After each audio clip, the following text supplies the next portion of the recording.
Енес раскажува дека Мухамед наишол покрај една жена која плачеше на нечиј гроб, па и рече: "Плачи се од Господ и стрпи се." На тоа таа и одговори: "Бегај од мене, ти не си погоден со мојата несреќа."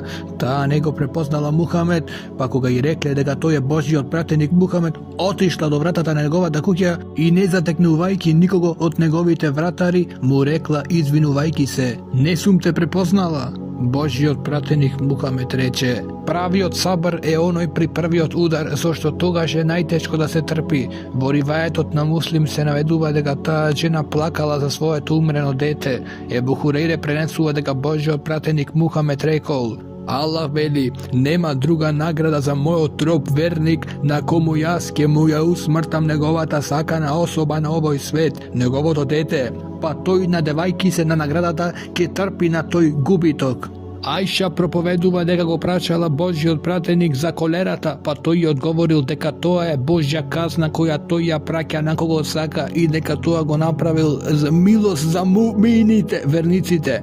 Затоа кој да е роб Аллахов кој ќе се задеси во местото каде што се појавила колерата, па ќе се стрпи надевајки се на Божјата награда, затоа и останува во него верувајќи дека нема да го задеси освен она што му го одредил Аллах, а со тоа секако тој мора да биде задоволен, ќе има награда на шехид, на оној кој погинал на Божјиот пат. Енес пренесува од Аллаховиот пратеник дека Аллах рекол: "Доколку јас некого од своите робови го искушам со одземање на неговиот вид, а тој ќе трпи и не спорува заради тоа ништо лошо, тоа ќе му го надополнам со рајот."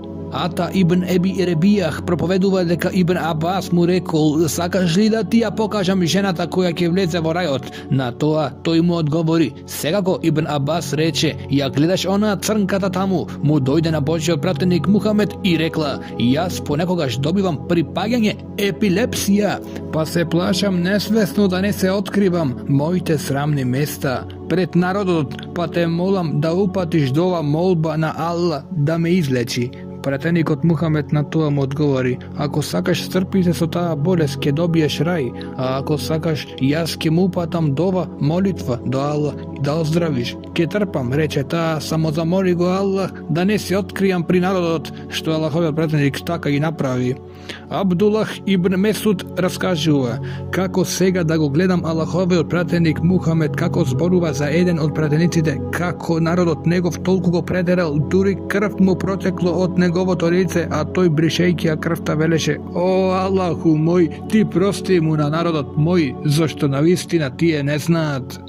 Ебу Сеид и Ебу Хурейре пренесуваат дека Божјиот пратеник Мухамед рекол: "Муслиманот, верникот, не го погодува никаква ненадејност или болест, ниту тага или жалост, ниту било каква несреќа, па дури и убот од трн, а за тоа Аллах субханаху ва таала да не му прости дел од неговите гревови." Ибн Месуд пренесува: "Јас го посетив Аллаховиот пратеник кога тој патеше од треска. Јас реков: изгледа дека многу патиш, о Аллахов пратенику." Аллаховиот пратеник возврати: "Да, јас патам колку за двајца луѓе." Реков: "Дали е тоа заради тоа што ти имаш дупла награда?" Тој го потврди тоа и рече. Ебу Хурейре пренесува дека Божјиот пратеник рекол: "Посака добро, ке го стави во искушение." Во преданието на Тирмиджи стои: Енес пренесува дека Божјиот пратеник рекол: "Кога Бог му пожелува добро на својот роб, ке му ја побрза казната во овој свет, а кога Господ му пожелува зло на својот роб, го остава со неговите гревови се додека не дојде на судниот ден. Голема награда е со големите искушенија. Кога Бог ќе засака еден народ, тој го искушува. Па кој ќе биде задоволен со тоа, ќе има награда за тоа, а кој ќе се налути, ќе биде казнет." Возвишениот Аллах субханаху ва таала вели: "Ние ќе ви искушуваме со страф и глад и со тоа што ќе изгубите имоти и животите и летнините, а ти радувај ги трпеливите."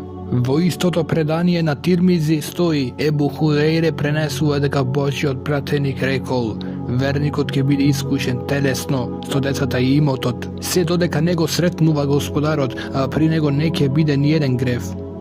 Енес пренесува дека Мухамед рекол: никој од вас нека не посака да умре заради несреќата што го погодила. Ако е во безизгледна состојба, тогаш нека рече: Боже мој, ако животот мој е подобар, продолжи ми го, ако пак мојата смрт е подобра, одреди да умрам. Хабаб ибн Ерет пренесува: ние му се пожаливме на Божјиот пратеник Мухамед на прогоните од идолопоклониците, а тој беше во сенката на Каба, наслонет на својата гуна, па му рековме: нема ли да побараш помош од Бога за нас? Нема ли да упатиш молитва за нас? Пратеникот рекол: порано пред вас, поради верата го земаја човекот, ќе ископаја јама и ќе го ставеа во неа, ќе земеа пила, ќе му ја изрежеа главата на два дела, потоа со железен чешел му ја дереа кожата, го кинеа месото и коските само да го оддалечат од неговата вера, но ни ова не го оддалечуваше од неговата вера. Валлахи, навистина Аллах ќе надополни ова вера, така што патникот ќе патува сам од Сана до Хадремефт, од крај до крај на арапскиот полуоток, не плашејки се од никого, освен од Аллах, дури ни од волкот за неговото стадо. Меѓутоа, тоа вие го побрзувате, нетрпеливи сте. Во еден друг ривајат стои: тој мирно лежеше на својата гуна и покрај се што трпевме од многобожците. Енес пренесува дека Божјиот пратеник Мухамед рекол: ако Аллах му посака на својот роб добро, хаир, тогаш ќе му ги побрза казните на овој свет, а ако Аллах му посака на својот роб зло, шер, тогаш ќе му ја задоцни казната за неговите гревови, за потполно да би го искусил во ахирет. Потоа рече: големината на наградата е според големината на искушението, затоа кога Господ ќе го засака еден народ, ќе го стави во разни искушенија, па кој ќе биде задоволен со тоа, Господ ќе биде задоволен со него, а кој ќе се налути заради тоа, и Господ ќе се лути со него. Ебу Хурейре пренесува дека Божјиот пратеник Мухамед рекол: не е јунак тој што добива во борење, туку јунак е оној кој се воздржува во лутината. Сулейман Б. Сурет Р.А. кажува: седев со Божјиот пратеник, а двајца луѓе се караа меѓусебно. Едниот од нив целиот поцрвенет, а вратните жили му беа напнати од лутината. Божјиот пратеник Мухамед рече: навистина јас знам еден збор, кога би го изговорил, ќе му исчезне она што го снашло. Кога би рекол: Еуду билахи мине шејтани реджим, ќе му помине она што го снашло. Присутните на човекот му рекоа: Божјиот пратеник Мухамед ти рекол да побараш заштита кај Бога од проклетата сатана. Муаз ибн Енес пренесува дека Божјиот пратеник рекол: кој ќе ја совлада својата лутина и тогаш која е во состојба да ја покажува на кијаметскиот ден, Аллах субханаху ва таала ќе го повика пред целиот народ да избира дженетска хурија, жена за себе од која ќе посака. Ебу Хурейре радијаллаху анху зборува дека еден човек дошол кај Божјиот пратеник Мухамед салаллахи алейхи ва селем и му рекол: посоветувај ме, препорачај ми нешто. Божјиот пратеник Мухамед му рече: не лути се. Човекот неколку пати го повтори истото прашање, пратеникот секој пат му одговори: не лути се. Ебу Хурейре пренесува дека Божјиот пратеник рекол: на мукминот и на мукмингата, верникот и верничката не и престануваат искушенијата врз нивните деца и врз нивниот имот, се додека не им се избришат сите нивни гревови, и така да се сретнат со возвишениот Бог без ниеден грев. Абдуллах ибн Еби Ефта раскажува дека Божјиот пратеник за времето на една од војните почекал додека сонцето не преминало кон запад, потоа стана и им рече на присутните: о луѓе, не посакувајте средба со непријателот и од Бог барајте селамет. Ако ќе се сретнете со непријателот, тогаш бидете стрпливи и знајте дека рајот е под сенките на сабиите. Потоа додаде: о Аллаху наш, објавител на книгата, движител на облаците, победник на сите чети, победи ги нашите непријатели и помогни ни против нив. Ибн Месуд пренесува дека Божјиот пратеник Мухамед рекол: искреноста води кон добротата, а добротата води во рајот. Навистина човекот искрено зборува и работи, се додека кај Бога конечно не биде запишан сидик, искрен верник. Навистина лагата води во расипност, а расипноста и грешењето водат во пеколот. Човекот кога стално лаже, кај Бога ќе биде запишан тежок лажливец. Hasan sin Muna Ali, vnuk na Božji pratеник Muhamed, raskažuva: od Božji pratеник gi zapamti следните зборови, ostavi go se ona vo što somnevaš, da li je halal ili haram, drži se na ona vo što ne se somnevaš, na vistina iskrenost je sigurnost, a lagata je somnevanje. Od Ebu Sufjan Sahr b Harba prenesuva vo drugi od hadis, kažuvanje za Herakleja prašal: što vi nareduva Božji pratеник Muhamed? Kažuva Ebu Sufjan: ni veli Allaha da го obožuvate, jedan единствениот, други богови нему рамни, да нему припишуваме и оставајте го она што ви зборуваат предците ваши. Наредува намаз, искреност, чедност и внимателност кон роднината. Ебу Сабит или Ебу Сеид или Ебу Елвелит, научниците се делат на правото име Сехл ибн Хунейф, кој беше ученик во војната на Бедр, пренесува дека Божјиот пратеник Мухамед рекол: кој искрено ќе побара од возвишениот Аллах шехадет, да погине како шехид, а Аллах ќе му даде степен на шехид, па макар да умре во својата постела, а не на борбеното поле. Ебу Халид Хакиб б Хизам пренесува дека Божјиот пратеник Мухамед рекол: купувачот и продавачот имаат слободен избор се додека не се разидуваат, па ако бидат искрени и ја изнесат стварната вредност на робата, ќе имаат берекет во пазарот, а ако ќутат и кријат, тогаш ќе им недостасува берекет во она што пазарија.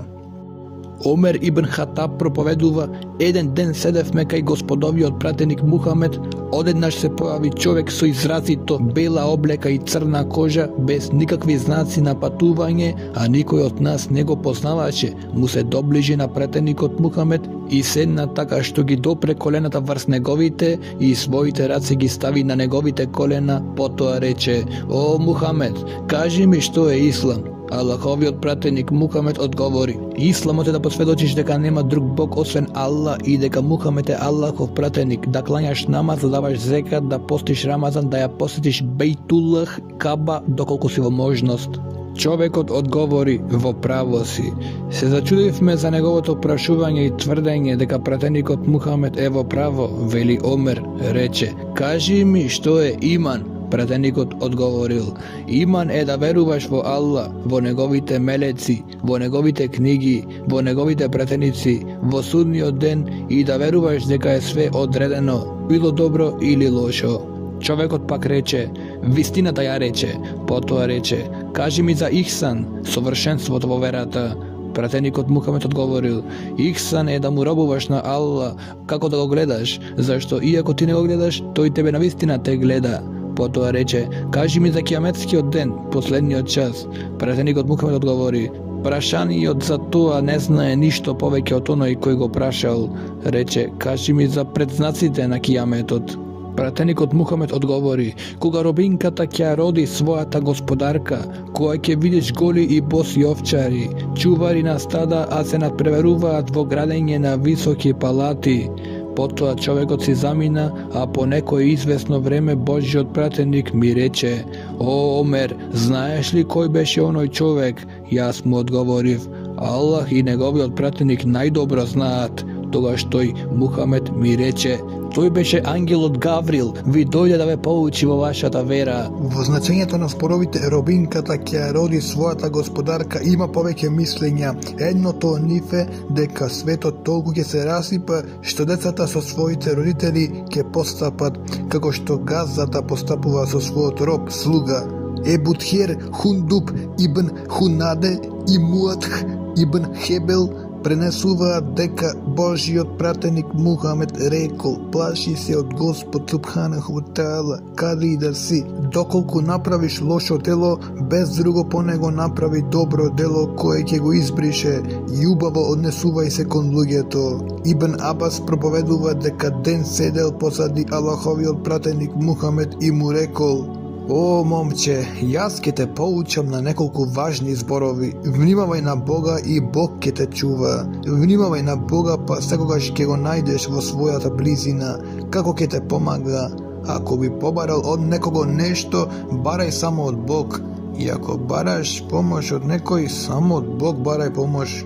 Знај дека кога целиот свет би се собрал да ти користи во нешто, не ќе ти користи ни малку повеќе од она што ти пропишел и одредил Аллах. А исто така кога би се собрале да ти наштетат нешто, не би ти наштетиле повеќе од она што ти пропишел и одредил Аллах. А по риваетот на другите пишува: внимавај на Аллах, ќе го најдеш секогаш при себе на помош. Не заборави на Аллах во богатство. Аллах не ќе те заборави во сиромаштија и знај дека се што ќе те надминува не ќе можеше да те снајде, било добро или лошо. А било што да те снајде, никако не ќе можеше да те надминува и знај дека успехот е со сабур, да е леснотијата после тешкотија и дека со тешкотијата е и леснотијата. Се пренесува од Енес дека рекол: вие навистина чините работи кои се во вашите очи по вашето мислење потенки од влакното, а ние за време на Божјиот пратеник Мухамед ги сметавме како големи гревови и пропаст. Ебу Хурейре пренесува дека Божјиот пратеник Мухамед рекол: навистина возвишениот Аллах во ништо не го трпи другиот. Ова се гледа во она што го работи човекот од забранетите харам работи. Зошто тогаш човекот ја успоредува желбата на Аллаховите створенија со желбата на Аллах, а таа споредба е забранета, тоа е ширк. Ебу Хурейре кажува дека го слушнал Аллаховиот пратеник Мухамед кога рекол: Аллах посака да ги искуши тројца од синовите Бени Израилови, израелчани, едниот лепрозен, вториот кедав, а третиот слеп, па им испрати еден мелек. Мелекот му дојде на лепрозниот и го праша: што сакаш најмногу? Тој му одговори: најповеќе би сакал да имам убава кожа и да се ослободам од она од што се згадуваат луѓето од мене. Ангелот помина со својата рака по неговото тело од кое исчезна лепрозата и му се врати убавата кожа. Потоа ангелот го праша: каков имот најмногу сакаш? Одговорил: деви или крави. Пренесувачот не се сеќава точно и тогаш Аллах му даде една убава камила која во стомакот носеше мало и ангелот му рече: Аллах ти даде берекет во неа. Потоа ангелот дојде кај келавиот и го праша: што би ти засакал најповеќе? Убава коса и да се ослободам од она што се згадуваат луѓето од мене, одговорил тој. Ангелот го помилува по главата, му исчезна болеста и му се врати сјајот на косата. Ангелот пак запраша: каков имот најповеќе би засакал? Крави, рече тој. Тогаш Аллах му даде една стелна крава и ангелот му рече: Аллах нека ти даде берекет во неа. Потоа ангелот дојде кај слепиот и му рече: што би ти засакал најповеќе? Аллах да ми го врати мојот вид, да би можел луѓето да ги гледам, одговорил тој. Ангелот помина со својата рака по неговите очи и Аллах му го врати видот. Потоа ангелот рече: каков имот најповеќе би засакал? Овци, одговорил тој. Аллах му даде една овца. Кај тројцата добитокот и плодот се множеше, така поранешниот од лепроза имаше полна долина со камили, поранешниот келјавец полна долина со крави и поранешниот слепец полна долина со овци. По известно време дојде ангелот кај лепрозниот во својот поранешен изглед и му рече: јас сум сиромав човек и единствено само ти после Аллах можеш да ми помогнеш, затоа те молам колнејките во оној кој ти даде убава боја на кожата и кој ти даде толку камили, да ми дадеш една камила, да би можел да го продолжам патот. Тој му одговори: јас имам многу обврски. Ангелот му рече: како да се познавам од некаде, да не беше ти оној човек со лепроза што се згадува луѓето од твојот изглед, потоа Аллах ти даде здравје и богатство? Тој му одговори: баш напротив, богатството го наследив од моите предци. Тогаш ангелот рече: ако ме излага, Бог нека те врати во онаа состојба во која беше. Потоа ангелот му дојде на келавиот во својот поранешен изглед и му го кажа истото како и на првиот, и тој му одговори како што му одговори првиот. Ангелот му рече: ако ми излага, Бог нека те врати во онаа состојба во која беше. Потоа ангелот му дојде на поранешниот слепец во својата поранешна форма и изглед и му рече: сиромав човек сум и се наоѓам на патување. Денес никој не може после Аллах да ми помогне освен ти, па ти се молам со оној кој те подари со вид да ми дадеш една овца, да би можел да го продолжам патот. Тој му одговори: и јас бев слеп, па Аллах ми го врати видот. Земи колку сакаш или остави колку сакаш. Валлахи, денес ништо нема да ти забранам да земеш за возвишениот и силниот Аллах. Тогаш ангелот му рече: задржи си го целиот имот, вие бевте ставени во искушение, Аллах е задоволен со тебе, а разлутен на твоите двајца другари. Šedat ibn Evas prenesува дека Божиот пратеник Мухамед рекол: паметен е оној кој строго води сметка за своите постапки и работи за живот после смртта, а слаб е оној кој ги следи своите страсти и без причина се надева и се поверува на Аллах. Возвишениот Аллах во Куранчето вели: о верници, плашете се од Аллах и секој човек нека гледа што припремил за утре. Ебу Хурейре пренесува дека Аллаховиот пратеник Мухамед салалахи алейхи ва селем рекол: од убавината на ислам, од верата на еден човек е да го остави она што не го интересира. Умер пренесува дека Аллаховиот пратеник Мухамед рекол: не мора човекот да се праша за причината за тепање на својата жена. Ебу Хурейре пренесува дека го прашале Аллаховиот пратеник кој е најчестниот човек. Пратеникот рече: најчестниот е оној кој е најбогобојазлив. Присутните рекоа: не те прашавме за тоа. Пратеникот рече: тогаш најчестниот човек е Јусуф, син на Аллахов пратеник, кој исто така и тој е син на Аллахов пратеник, кој е син на Аллахов пријател Халил. Присутните пак рекоа: не те прашавме за тоа. Тогаш Мухамед рече: тогаш ме прашувате за потеклото на арапите и нивните прататковци. Оние кои биле најдобри од нив во неверство, тие се најдобри во исламот, само ако се поучат во верските прописи. Ебу Сеид ел Худри пренесува дека Аллаховиот пратеник Мухамед рекол: навистина овој свет е сладок и привлечен, навистина Аллах ве постави на него како халифи, само да види како ќе постапите, затоа плашете се од дуњалукот и блажете се од жените, бидејќи првата сплетка фитна кај израелците беше заради жената. Ибн Месуд пренесува дека Божиот пратеник Мухамед имал обичај често пати да ја проучи следната дова, молитва: Боже мој, те молам за правиот патоказ, вистинска богобојазливост, честност и да не бидам овисен од твоите робови. Ади ибн Хатим Таи пренесува дека Божиот пратеник рекол: кој ќе се заколни дека ќе направи нешто, па потоа ќе увиде она што е поисправно од тоа, нека направи она што е побогобојазно. Ебу Умаме ел Бихили проповедува дека го слушал Божиот пратеник Мухамед како за време на худба вас на опросниот хах рече: плашете се од Аллах, клањајте 5 дневни намази, постете месец дена, давајте зекат на својот имот, бидите покорувајте се на вашите заповедници, па ќе влезете во рајот на вашиот Господар.